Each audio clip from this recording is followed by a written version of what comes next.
Nope. Okay, so we're back for part 2 of episode 19 of Tough Talks with Thili and Dablock. How you doing? Yeah, slight technical difficulty there. A little bit. You know what I mean? I guess the news was too hot. Yeah, exactly. I guess we have the final, segment of SmackDown for you, where Eric Rowan decimated both Roman Reigns and Daniel Bryan. Daniel Bryan still wanted his apology from Roman Reigns. What he wound up with was quite different. You spelled wound wrong. I'm calling you out. What's your name? Bobby Meelock. You spelled wound wrong. Either way, Bryan insisted that he was not a liar, demanding that the big dog apologize for spearing him last week and for accusing him of lying. Reigns arrived, but before he could reply, his attacker, Rowan, blindsided him and began a vicious assault. Bryan seemingly attempted to stop Rowan's attack, but Eric shoved Bryan down to continue the beating. Once Reigns was firmly down, Rowan grabbed the microphone, begged Bryan to come into the ring and slap him, revealed that he has done to Reigns, and admitted he being his attacker. Rowan would then look to continue his attack on WWE Clash of Champions opponent, looking to crash Roman through the announcer's desk. However, Bryan attempted to intervene and stop Eric, proceeding to slap him in the face. This would then lead Rowan to smashing Bryan through the table, letting Bryan and seemingly the WWE universe know that he was nobody's puppet. Damn! I knew that was coming to a head, though. Oh, yeah. So, I mean, no surprise there that Eric Rowan is just the one who's doing it. It was a little silly for them to be doing a look-alike thing. Yeah, it was, it was good shit. Rowan actually cut an amazing promo. He kicked the shit out of Bryan with putting him through that table. Smashed Roman a bunch of times. So, yeah, it was a great performance. I'll be definitely pretty stoked to see how that feud goes, like how their matches, because I think they'll be able to smash each other pretty heavily around that ring. I think it's going to be stiff. Yeah. All right. Kudos to Bobby Meelock. I say kudos to Bobby Meelock for writing that. I didn't give credit to the first writer, so I got to go back to that one. So kudos to Anthony Benino. Okay, Anthony Benino and Bobby Meelock. Kudos to you for writing those reviews, giving us some news for us to express our views. Do what we do's. Well, we just gonna go on to what we got next. UFC. Okay, we're gonna skip the NXT, the AEW, and all. There was no really. Well, there was no new AEW this week. They haven't started on TV, and there wasn't another pay-per-view. Okay. There was no. There's an NXT episode this week. Once again, we usually wait a few weeks before we cover those after takeovers because there's only one episode. But they will be coming actually next week, or this week, I think, is actually when they start on USA. So we'll probably start covering it more regularly then, because now it's going to be 2 hours instead of just one. Cheer, buddy! 2 hours of NXT, baby! Yeah, so that'll start next week. But we're doing UFC. That was the last thing we had to do today. So, okay. Last night was UFC 242. There was a lot of matches on there. To be honest, a lot of them were either long and not all that interesting. I feel like a part of it was the same problem they had with WWE in Saudi Arabia, with just the pure heat in the ring. The temperatures were saying that it was 90, I think it was 98, but outside, and felt like in the ring, or in the octagon, 125. Whew. Yeah, so that's pretty fucked up. Yeah. They were exhausted by the time they would hit second rounds, a lot of the fights. The big fights that happened, though, early prelims, the standout fight was Muslim Saikov versus Nordin Taleb. Muslim Saikov took out Nordine in the first round, 4 minutes and 26 seconds into it, with a vicious punch to the face that just caught him exactly right on the chin, and Nordine went stiff and flat down. He got back up about a minute later on his own accord, and was again trying to convince the ref it was good, but he just lost all the time, didn't realize that he'd been out already. Bilal Muhammad had a big win in round 3, first ever submission in the UFC. He's been around for about 10 years now, so it's pretty cool that he got his first submission. The prelim, the big fight was Ottoman Azaitir fighting Timu Pakalin. He knocked him completely stiff. He hit him right above the ear on the left side of his head, and before he hit the ground, he was already unconscious and stiff as a board. Hit the ground, they had to check him. He was on the ground twitching for a little bit. It was a terrifying knockout. You can definitely find that. I think that's up on YouTube on the UFC page now because it was such a highlight. That was the biggest one of the prelim. And then on the main card, we had there was 3 decisions.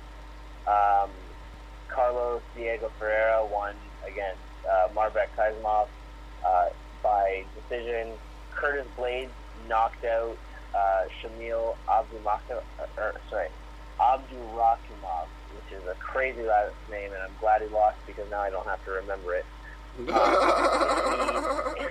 He got knocked out in the second round by Curtis Blades. Curtis Blades did what he does. He got on Shamil's back, took him down to the ground, made Shamil stand up and use all his energy trying to get back to his feet. And the second he got back to his feet, Curtis brought him right back down to the ground over and over and over again. In the second round, 2 minutes and 20 seconds in, Curtis broke Shamil's nose with an elbow from the top, and the ref called it off. So that was a great fight. Lightweight co-main event was Edson Barbosa versus Paul Felder. Felder won by a third-round decision. Some people think it was a bit of a controversial decision, but I think it was fairly well fought between both of them, so it wasn't a surprise if that's going to decision. It could have went to either.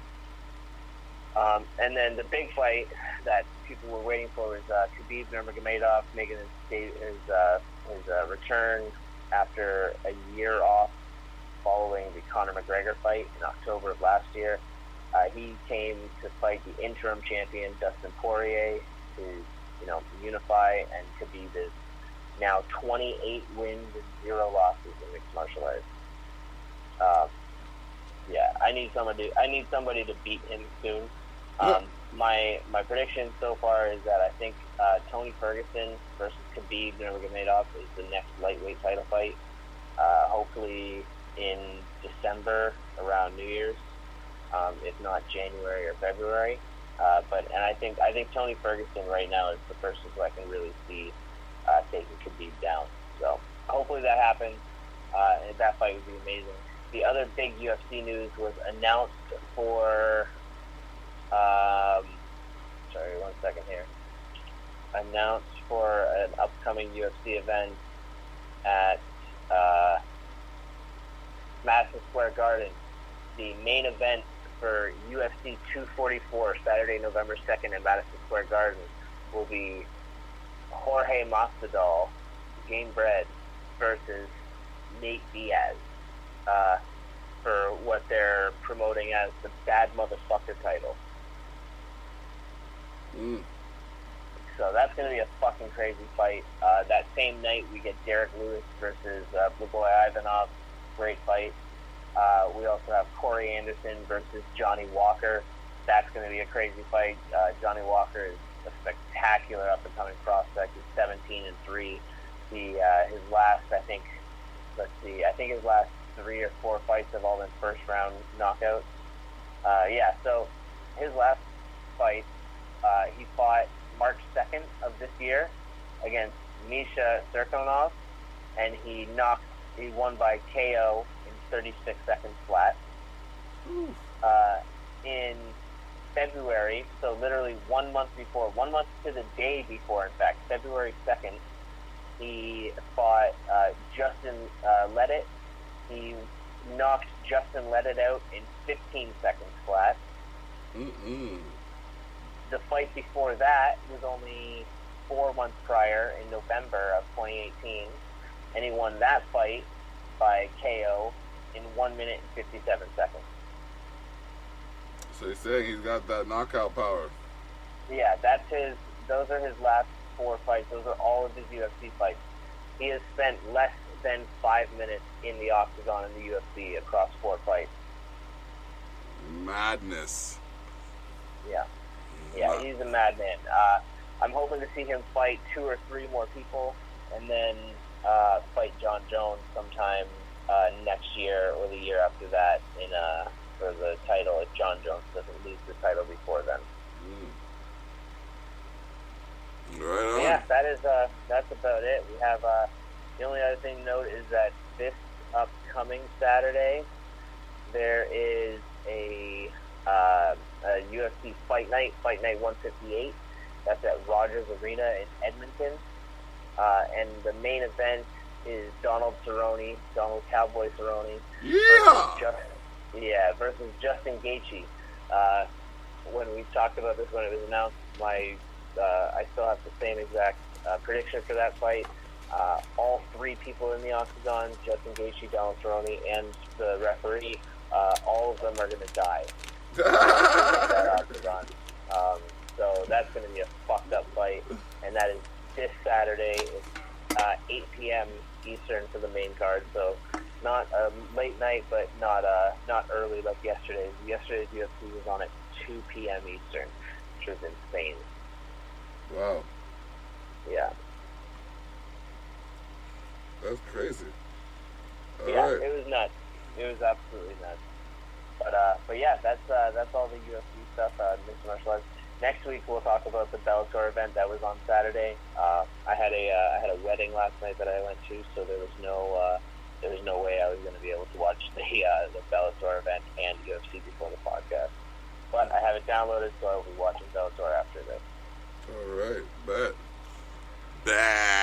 We're coming close to the week of Clash of Champions. I believe it's next week. Is the Raw and SmackDown before Clash of Champions? It's like tomorrow is the go-home show for Raw, and the day after that's the go-home show for SmackDown, I believe. Because the following Sunday is Clash of Champions, yeah? Yeah, so a week from today. Yeah, okay, so we'll be on live earlier, because I will... yeah, definitely, because we want to be able to be ready for that shit for sure. Yeah, buddy, so... And the pre-show starts at like 5 or 6, so we got to be on like 4 or 5. Yeah, we can do 3 or 4 maybe even. Yeah. So. It all depends. It all depends on the old work schedule.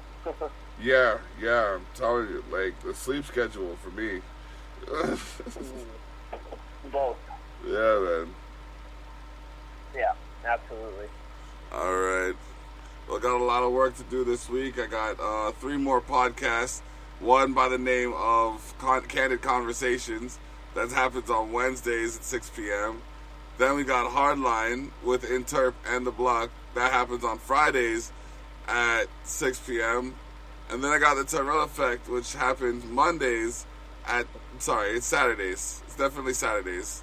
The Tyrell Effect happens on Saturdays at 12 p.m. So check out those podcasts on Spreaker.com/The Tyrell Effect. Tune in every Sunday to hear Tough Talks with Thili and The Block. Boom. And what you gonna do, Mean Gene, when the Generation Next comes wild on you? I don't know. Whatever.